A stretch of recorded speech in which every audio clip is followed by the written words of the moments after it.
Israeli forces and settlers have expelled a Palestinian family from their home in occupied Old City of Jerusalem based on an Israeli court order. The order said the family, who have lived in their home for 70 years, should be removed so settlers could take over. Just after dawn on Tuesday, dozens of Israeli police and paramilitary officers raided the Gayat Sab Laban family in occupied East Jerusalem and forced them out before settlers moved in. In videos shared by local journalists, Ahmed Sab Laban is seen carrying the small tree out of his home. He reportedly told local media the tree is as old as his 17-year-old son and that it was the one thing the family asked to take with them as a memento of the house until they returned to it. Palestinian civil society and rights group released a statement late last month blasting Israel's efforts to displace the family, which they said is forcible transfer which constitutes both a war crime and a crime against humanity under the Rome Statute.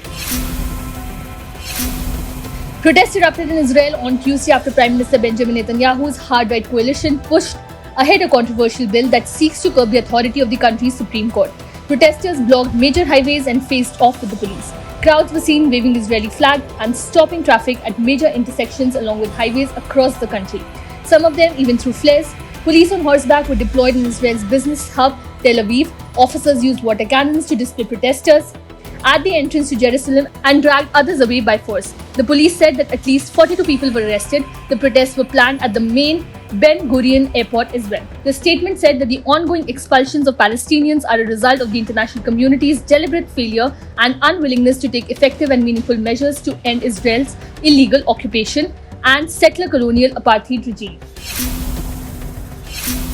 A helicopter carrying 6 people, including 5 Mexicans, crashed at Lamjura near Mount Everest in Nepal on Tuesday. The chopper, which lost contact 15 minutes into the flight, was coming from Surkhe in Solokhunvu district, home to Mount Everest and other high mountain peaks. The wreckage of the chopper has been found and the rescue team also recovered 5 bodies from the crash site. The private helicopter crashed at Lamjura in the mountainous Solokhunvu district shortly after takeoff. The Manang Air NAMV chopper had taken off from the Surkhe airport at 10:04 am from Kathmandu and suddenly lost contact after that.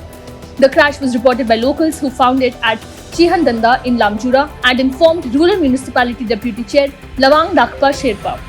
The reason for the crash is yet to be determined, but certain reports quoting the police said the chopper appears to have hit a tree on the hilltop.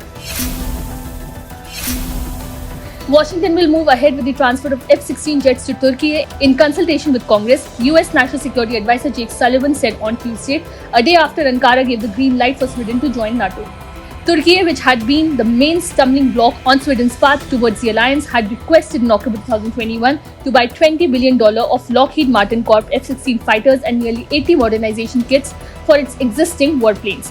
Speaking ahead of a summit of NATO leaders that started on Tuesday in the Lithuanian capital Vilnius, Sullivan said that US President Joe Biden had been clear that he supports the transfer. US Senate Foreign Relations Committee Chairman Bob Menendez, a Democrat who had blocked the transfer, said on Monday he is in talks with the Biden administration about his hold and that he could make a decision in the next week, suggesting he could lift it. Both Turkish officials and the Biden administration have rejected any suggestion that Ankara's approval of Sweden's NATO accession was being linked to the F-16 sale in the months of talks to address Turkish opposition.